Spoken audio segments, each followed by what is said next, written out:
Okay, thank you everybody for joining us tonight. Let's go ahead and bow our head and we'll go ahead and pray. Father, I do thank you for everything that you do for us, Lord. I just thank you for the many blessings that you give us, Lord.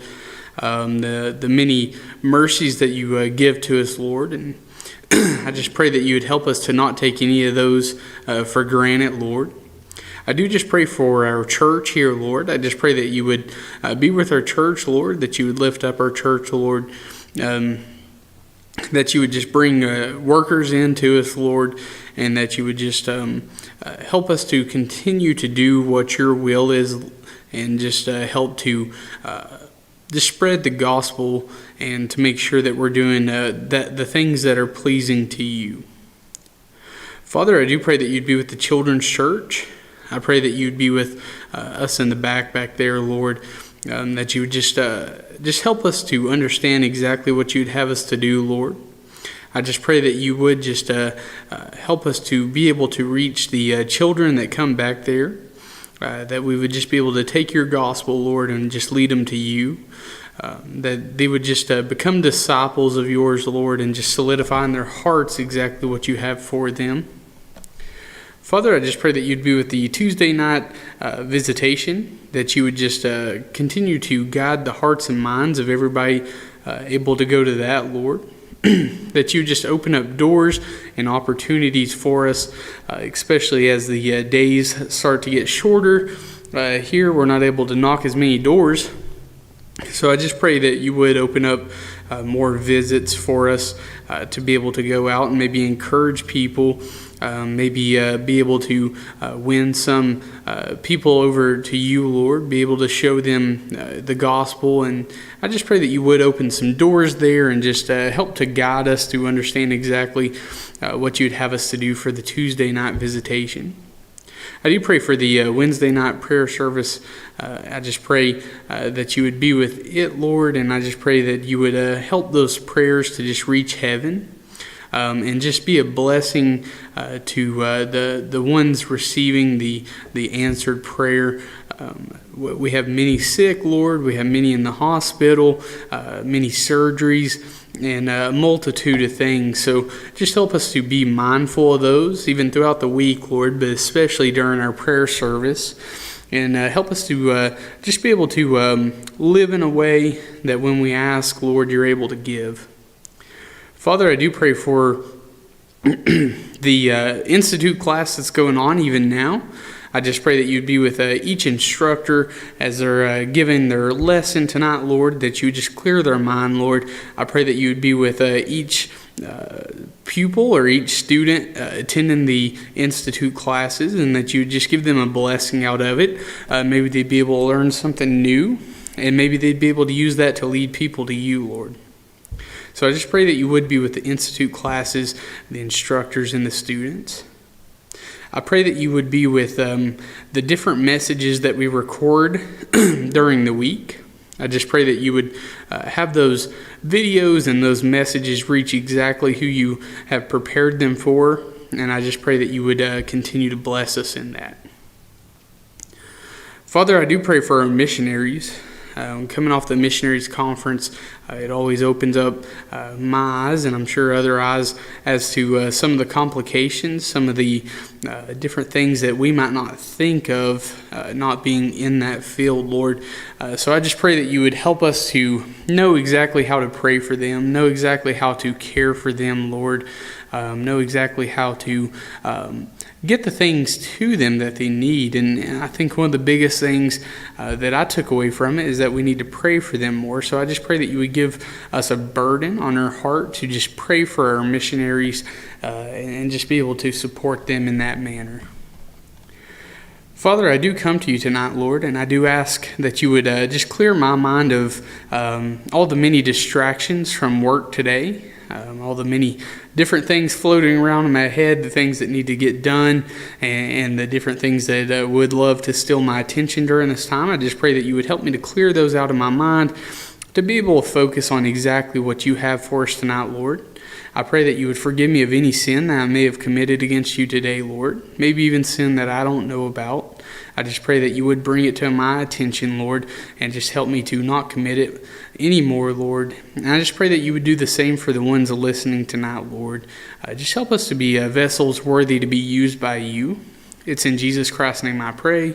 Amen. Okay, so first, before we get started, if you are in the children's church, I had mentioned on last Sunday that we may be having our fall festival this Friday. I'm going to go ahead and say we're not going to be able to do it this Friday. Nobody tested positive or anything, but we're coming out of quarantine. I just don't think it's the best idea to do it right now. We are going to reschedule, but just please pass the word on if you could. To everybody that's listening and to those that may not be able to listen. But if you're in the children's church class, we're not going to have our fall festival this coming Friday, or tomorrow even, rather, right? Kind of short notice. We had to do the quarantine thing for a while, and we weren't able to get it out like we like to. So I'm going to go ahead and say we're not going to do it tomorrow, but we will reschedule it, and we'll have the time where you guys get to come over and do all the different activities. That being said, let's go ahead and turn our Bibles, if you would, to 1 Peter chapter 1, verse 7. 1 Peter chapter 1, verse 7. And it says, that the trial of your faith, being much more precious than of gold that perish through, be tried with fire, might be found unto praise and honor and glory at the appearing of Jesus Christ. I'd like to preach tonight on trying of our faith. Trying of our faith. The first thing, I had a quick story here. I was watching a video one time of this guy that goes around. He actually chases tornadoes, believe it or not, records them, studies them, all that sort of thing. And so he's recording, and you see this giant thing. It almost takes him up. He's crazy, but it almost takes him up, and it's going through, just tearing everything down in its path. And he comes upon this house that's just been absolutely destroyed, tore down, and he goes over to it and he checks to see if anybody's in there. And there actually was a lady in there in the rubble, and her whole house and everything she owned is just sitting on top of her. And he goes over there and he's able to get her out of there, and she's kind of tore up, and like her head's bleeding and different stuff. So he gets her in his car and he's taking her to the hospital. And they're talking, and for a lady that just lost everything that she owned in this world, and had bodily harm, and it's went through the whole experience there. She was joyful, and she just had a countenance about her that was just at peace. And it was pretty amazing, and he really picked up on this. I don't know that he's a Christian, but he did pick up on this, and he asked her about it. And she said, well, what happens? She said, first we get tested. First God tests us, and then we moan about it. So first we get tested, and then we moan, and then she said, and then we have a testimony. And I thought that was pretty wise. I thought that was pretty cool, and I wanted to share that with you guys. It really goes along with this. So first we get tested, we get those trials, and then we moan and whine about it, and then we have a testimony to tell to others how God delivered us from it. So I thought that was pretty good. But the first question we have here is, how do you act when trials come your way? Whenever the hard times come, whenever life starts beating on you a little bit, and the different things start happening that you feel like just they're beating down on you, and it's one thing after another. I don't know if you guys have ever had those days where it's like you woke up a little bit late, and then you're running late the rest of the day. You get your cup of coffee, or your Baptist rocket fuel as it's called, and you're getting out to your car. You go to put your seatbelt on, you bump into the coffee, it spills on you. Now you got coffee spilled on you. You're driving to work, about 6 different people cut you off. You're like, oh my word. And then you get off your exit, you get to work, you make it to work on time somehow. You go in there and there's paperwork all over the place, and you're like, oh, I should have been here early to finish that. And it's one thing after another. You guys are like, that seems oddly specific. That's for a reason. So it's one thing after another, right? And life has a tendency of kind of beating on you a little bit. But how do you react to that? Do you break down? Do you just get to a point where you just say, I can't take it any longer. I just can't take it. And do you break down? Do you just become this hateful person that nobody wants to be around? And man, you just let it get the best of you. Do you give up? Do you get to a point where you just give up and you just, whatever, this isn't God's will for my life, it's pretty obvious, or else I wouldn't be having all these different trials. And you know what? I'm just going to give up on this. Do you give up? Do you just wish it was over? Do you take it and you say, this is terrible. This is absolutely terrible. I don't know what the next thing is, but I just can't wait to get in bed tonight and start the next day. How do you react whenever those trials come? Or do you thank God for it? Whenever something terrible happens, I remember Brother Jerry telling me, I can't remember the name of the man that asked him this, but he had a man ask him one time, he said, you ever drive nails with a hammer? He said, yeah, I've driven nails with a hammer before. He said, you ever miss and just smack that thumb? He goes, oh yeah, I've missed and smacked that thumb. He said, did you thank God for it when it happened? And he kind of took him back for a minute. And it took me back for a minute whenever you hear that, because it's like, no, that's not the first thing I do. First thing I do is try to hold back any wordy dirts that I may have learned throughout my life, right? Try to contain that tongue is the first thing I do. So do you thank God for it? I mean, you should be able to thank God that you have a thumb, right? And I'll get into this. I'm getting a little bit ahead of myself, but there's a learning experience there. So do you thank God for it? And then, like I was saying, do you study the outcome of what happens? Can you sit there and can you study? This is what happened. For example, even just the coffee, right? Or let's back up to the very beginning of your bad day, the one that I proposed there. So the first thing, you got up late. That probably means you slept in, probably means you were tired, probably means that the night before you probably stayed up a little bit too late, or maybe you did something to not get very good sleep. You can't always help that, but there are certain things that you can do to prevent that. Now, if you're looking at this thing and these different trials as a learning experience, then you would look back on that and say, listen, what I could do, I could go to bed earlier, right? I could turn on the fan to help me sleep better. I could do X, Y, Z, okay? And you could do these different things and you're studying it. And then you could say, listen, I'm going to stage this stuff so when I wake up, I have everything where it needs to be and I'm ready to get dressed, and then I'm out the door a lot quicker. And then you could say, hey, listen, this is probably the third time I've spilled coffee on myself. I've already had to buy a whole new wardrobe because everything had coffee stains on it. How about let's use a travel mug, right, with a lid on it? So are you studying these different things?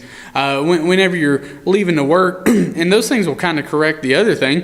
If you're running ahead and you got plenty of time to get to work, then all of a sudden the people cutting you off, because you can't always help that, but the people cutting you off, it doesn't matter anymore because you got plenty of time, so that's no longer a hindrance.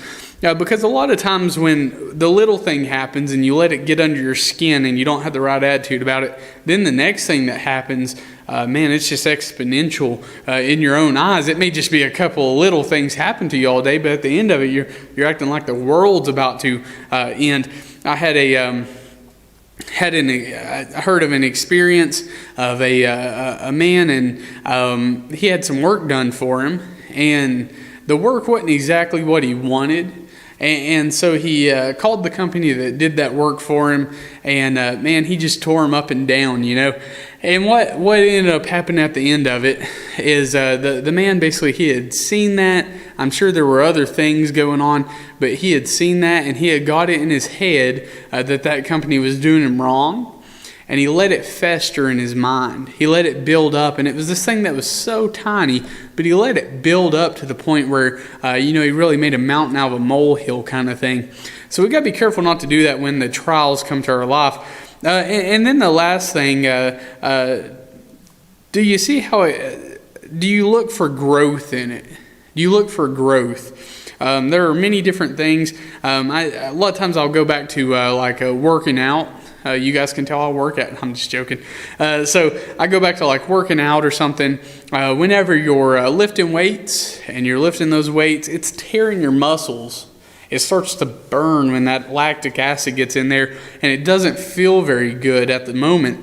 But what's happening is you're going to experience growth. That muscle is going to get stronger, be able to lift more. And so that's what you're getting out of it. Same thing when you start working with your hands. I don't work with my hands quite as much as I used to. A little bit more pencil, iPad type work now. And that's okay. But used to... man, we'd be digging ditches or splitting wood or, doing all these different things. And at first, you would get blisters all over your hands. And, man, they would just be eat up. By the end of the day, you couldn't even touch anything. But after doing that for a while, what happens is calluses build up. And those calluses, I could take like a pan out of the oven. It wouldn't even hurt because I had so many calluses on my hands. And those build up over time. So do you look for the growth in it? The most important part here is that the trial of your faith, being much more precious than of gold that perisheth, through it be tried with fire, might be found unto praise and honor and glory at the appearing of Jesus Christ. So the biggest thing is it's a trial of your faith. It's to build your faith, to check where your faith is. I've never read this, but I may be reading it and then remember it just right now, but I don't have it written down or anything. But really your faith is kind of a measurement of your trust in God. And this would be kind of like auditing that. It's a trial of it. How's your faith in God? Whenever this happens, do you break down or do you go to God? Do you take these things back to God and say, Lord, I can't take care of this. I don't know what to do. This is beyond me. And do you take it back to Him and do you give it to Him? A lot of times we're so easy. I like doing this with the kids. We're so easy to say, here, Lord, take this problem. And then we put our death grip on it, right? And I'll do that and I'll say, take it, and I'll have the kid try to take it, and I got my death grip on him. Like, that's how we are with our problems and the different trials we go through. It's a test of our faith, right? A trial of our faith. So do you give it back to God? Do you see the growth? Do you thank God for it? Do you study it?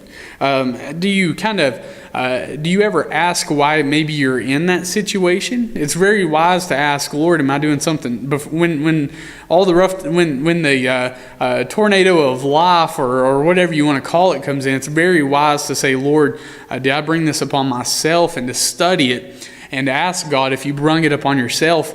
And if you have a clear... you can't find any reason that it is, because I think God does give that to you if that is the case. He wants you to know. And if you can't find that, then you move on to the thanking God and understanding that these are just trials of your faith. Now, moving on, it does say that it's be tried with fire, okay? So this is like a purification, okay? So when you think of a purification, I saw this other process where this man was actually taking tin cans, like soda cans and everything else, and he would take them, he would crush them down, and then he would actually have this big... it's kind of hard to explain, but it's almost like a furnace, I guess, is really what it was. And it was fed by propane, I think, or some sort of gas. So you would turn it on, and it would get just insanely hot inside. And he would put those cans in there, and that would literally just melt the cans. Now, I don't think the cans like that at that point. They probably don't like being melted, being heated up like that. But so he puts the cans in there, it melts them all down. After they get melted down, he opens the lid again, and there's this stuff on top. It's all the impurities out of the cans, whether it be the label or whatever else. And so he would take a skimmer, and he would go across the top and skim all those impurities out, skim them and throw them away, and then he's left with just the metal, the tin that he actually wanted. And you do that same process with gold. You do the same process with silver. All these precious metals. That's how they become the way they are. The wedding ring. I have a silicone one right now. For multiple reasons, but I do have an actual wedding ring, and the process that ring went through is a lot like this. So they had to get all the impurities out of it. You don't want little aggregate all over your ring, right? unless it's diamond aggregate, okay? So it goes through the same process, and it's a purification process. So you have to understand that too whenever we're being tried. It's taking away some things. And if you're being honest with yourself and I'm being honest with myself, we have things that need to be taken from us through this process. Things that maybe they're not necessarily sinful, but maybe they're things that we're leaning on that are taking the place of God, of Jesus. And that needs to be taken away. We should only be leaning on God or Jesus. And so we see these different things, and it's a purification. It's taking things away from us. I heard Curtis Hudson talk about this one time, and he talked about clay, and he said the potter would take the clay and he would put it on the wheel, and he'd start to form it, get a little bit of water on his fingertips, he'd start to form the clay, and if he ever felt like a little rock or something, he'd take it off and he would beat it down, and then he would pick out the little pieces, the little rock, and then he would start to form it again, and he would keep doing that process until he had a pure piece of clay that he could get to do exactly what he wants. And that's the same thing with the Lord. He's building us up, but when he sees these different things and he says, listen, this is going to be a problem. You're not going to be able to do what I want you to do. You're not going to be able to form the way I want you to form and be what I want you to be with this here, and I need to take this out. And that's what he does to us. That's why we have hard times in life. That's why we experience these different fiery trials. I'm sure if you've been in church for any amount of time, you've heard he's going through fiery trials or of that nature. But so you hear that kind of thing, and that's exactly what it is. It's the Lord trying us, and it's a purification. Okay. And then the last thing I want to leave you with, and I think we'll be right on time here, is I see a lot of, and I'm a young parent. I understand that. My oldest will be 4 in October, so it's not like I'm any kind of veteran or anything. However, if you stick to the Bible, you're going to be okay with it. And I believe this is Bible. But the thing is I see a lot of parents. I think the derogatory term for it is like a helicopter parent. Where they hover over their kid. I was debating on whether to say it. Bailey one time, Bailey one time we're sitting in our bedroom and you hear, ow, or something of that nature, and she automatically jumps up. You know that maternal instinct, she jumps up and gets ready to take it off in there. I said, listen, Robo-Mom. I said, calm down, let's sit back, let's watch and just see what happens. And I'm sure she's had to do that to me on my side too. But what happens is kids need to experience some form of difficulty. They need to experience these different things. There's nothing wrong with if you think your kid's going to get hurt, like crippled up or something. There's nothing wrong with stepping in then. But maybe if you think they're just going to bump their knee or something, honestly, I think you should let them do it, especially if you told them not to do that and then they do it anyways. That's a good way to learn. We told... I'm not going to tell that story, but there's many times when we're almost, we almost jump in the way. I like an old show. It's called Andy Griffith. I don't know if you guys have ever seen it, but there was one time when there was actually a kid bullying Opie, and Andy, instead of going and getting involved in it and everything else, he sets back and he says, "Listen, you're going to have to handle this." And, they're kind of watching. He's not going to let it get out of hand or anything. But he says, you're going to have to handle this. And I don't think we do that enough for our kids anymore. And I think if you really love your kids, then you need to do that sort of thing. Because what's doing is, what it's doing is when they're young and you're able to, still be there. You're kind of the training wheels, right? And you're able to put that pressure on, but you're able to take that pressure back off. When they get in the real world and they get in those situations, and you won't always be there, there's no way you can be, and they get in those situations, and then all of a sudden they don't know how to handle it because mom or dad's always been there to hold their hand and take care of the whole thing, then they're in trouble. Because then all of a sudden the pressure turns on, and they're waiting, they're just waiting and don't know what to do, and you're not able to turn that pressure back down. And they're not able to turn that pressure back down because they have no clue what to do. And I think that's what happens a lot. I don't know if this is the right term to use, but I've always heard there's a lot of snowflakes nowadays, and I believe that. I believe there's a lot of people, but it's sort of their fault, but it really boils down to the parents not stepping back and letting them learn for themselves. I remember the first time we have a tree house kind of thing at our house. I guess it's more of a playhouse. It's not connected to a tree. But we have a playhouse, and it has this big ladder. I remember the first time Will climbed that ladder. I was nervous. And I was near, but I was nervous. But it took everything in me. But I stood back, and I said, I'm going to let him do that. I was there to catch him if he were to fall. But I didn't have my hands on him, guiding him up. He was climbing by himself. And he learned that. And now if there comes a situation where he finds himself up high or something else, he's not terrified of it because he's been there and he's experienced it. And I think we need to step back and let kids experience those things more and more, especially under our supervision, and experience those things. This is probably getting popular. This may even get me in trouble or something, but I let Will shoot a gun for the first time the other day. It was fully under my supervision. I had full control over that thing. I didn't just give it to him. I had full control. He is fully safe, but I want him to know what that thing is. I want him to know that it's dangerous, that it's not a toy, it's not something to just play with, that it demands some respect, and that it's something that you have to listen. You have to understand that damage to be able to respect it, to be able to understand to stay away from it when you're supposed to. So I think a lot of those things are important. I think a lot of those things are lost, but I think a lot of those things go towards us too. Sometimes the Lord's just standing back and just watching and saying, listen, it's, we're taking the training wheels off here a little bit, and I'm going to push the bike. I want you to learn how to pedal this thing. But it's just like the ladder thing. Whenever Will is climbing that, Jesus is right behind us. He's ready to catch us. But he does want us to learn these different things. I hope everything made sense tonight. That's all I have for tonight. But we really need to pay attention to how we perceive the trials in our life and how we handle those trials. We need to make sure that we understand that God's given them to us, and we need to accept them as a gift, and they are a gift. But let's go ahead and bow our head, close our eyes, and we'll go ahead and pray for the night. Father, I do thank you for everything you do for us. I just thank you for the trials that you put in our life, Lord, to help us just to learn and to understand better, Lord. I just pray that you would just help us to grow, Lord, spiritually.